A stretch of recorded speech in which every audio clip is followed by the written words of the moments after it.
Revolutionary Love. This is Dr. Samori Kamara, director of KAMALI Academy and author of the forthcoming book, The Black Print of African-Centered Education, How to Build Your Own Homeschool or Homeschool Collective. Right, so I just wanted to give y'all a short video on how to build your own homeschool collective or even join one that is already in existence. So the first thing, a homeschool collective is a group of individual families coming together with a common educational interest in their own children to educate their children through classes, field trips, or other activities, right? And so the first thing you want to do when you're thinking about doing a homeschool collective, joining one or starting your own, is what is your mission? What is your philosophy? What is the purpose of African education?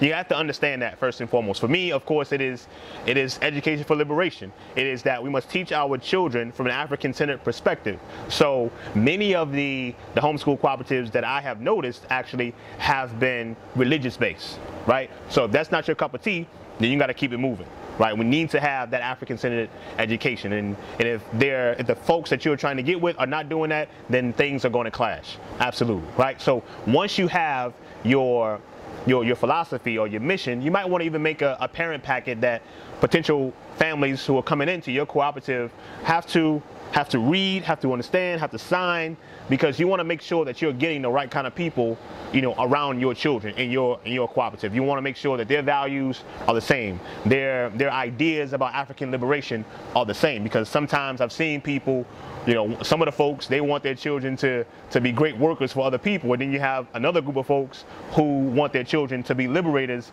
of their people. So those two things don't really work out together when it comes down to how we educate our children. All right. So now once you have your philosophy, and you have the parent packet, and you have the like-minded folks who are going to ride with you on this, then you need to develop the classes, right? In my own homeschool collective that I'm a part of here in New Orleans, we're going to maybe get together to field the basketball team to play in a little league, right? We're gonna have our little jerseys on, you know, have our red, black, and green flag up here. You know what I'm saying? We're also thinking about bringing our schools together to do some debate. You know what I'm saying? Trying to be on the great debaters tip, like Denzel Washington. I'll play Denzel Washington part, trying to get them to take back their righteous African mind. But you can meet for all kind of things. So we'll be doing also martial arts, sewing, you know, comedic yoga. We'll be getting together to do math and science. One hand cannot hold all the wisdom, right? So we want to tap into the resources that we have in our community so our children can really get a well-rounded education, right? And now the co-op can meet once a week, every day of the week, twice a month, 4 times a month, whatever you want the situation to be, right? It could be a situation where you come together all day, half of the day, doesn't matter. Understand who your people are, understand your crew, understand what works for your people, right? Some people might say, look, you take my children on Mondays and Wednesdays because I got to go to work, right? I'll take your children on Tuesdays and Thursdays, right? And then we just educate our own children on Fridays. That can be a situation that can actually work, right? So it is on you. I mean, it doesn't have to go by anybody else's rules. We don't look at anybody else's clock to work. African proverb, right? So once you have your philosophy, you have the people that you're going to ride with. Once you have your classes, now you want to find a location. So you want to make sure that location is either cheap or free, right? And a park is as good a place as any. One of the parents' homes in the cooperative, actually you can switch. So this day we're going to meet at your home, right?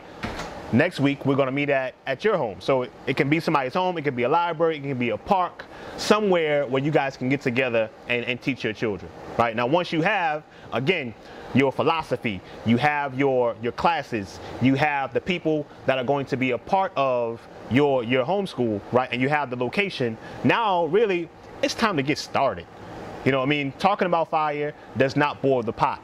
Right? We know we need a different kind of education for our children, and that's what we need to give them. There's no other way to get around that. We need to go ahead on and get started, right? And here's some of the benefits of a homeschooling cooperative. There are many, right? But I'll just hit up some of them. We understand that socialization and socializing is different. Socializing is about talking to and meeting other children or other people, right? Socialization is about the values that are are being implanted in our children at these particular schools. And we don't know what's going on in these schools. But we know we want to inculcate our children with African values, African traditions, and African ways of looking at the world. So that is what the African-centered education is about. So it helps with the socialization, because not only does our children get the socialization that we're giving them, but we also have like-minded people who are going to instill those same values, those same beliefs, those same ideas that we are instilling in our children. So our children are accountable to more than one person. That's one benefit, right? Another benefit is that our children get to be around other children who are getting a very similar education, right? So,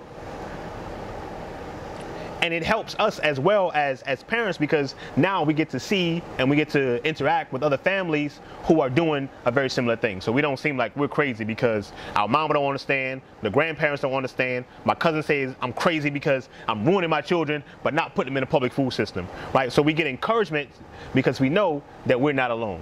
Right? That's another benefit. Again, our children are held accountable by other people, but also maybe I teach my child very well about our story, but I'm not very good at teaching them about scientific ideas, right? So this other sister who's a part of the crew who gets to my child a lot better than I do. So the child has more than one teacher, and different teaching styles the child is able to learn from different perspectives, right? Those are really just some of the benefits of being a part of a homeschool cooperative. There are many. I believe that those are the things that we need. I don't really believe that we need to recreate the kind of public food systems that the United States of America has put into place. I think it should be a family-based kind of thing, that where we come together and we teach our children vegan cooking, where we teach our children carpentry, where we teach our children what they need to know to get us out of the situation that we're in. So I'll leave you with this. I'll say, you got some bugs out here. I'll leave you with this. Go ahead on and get started, right? And we must act as if it is impossible to fail. Our future depends on what we do today. So go ahead and start that homeschool cooperative, or join one that's already going on, whatever area that you are in, and make it happen for our children. Again, this is Dr. Samori Kamara, director of KAMALI Academy and the author of the forthcoming book, The Black Print of African-Centered Education, How to Build Your Own Homeschool and Homeschool Cooperative. I'll see you next time.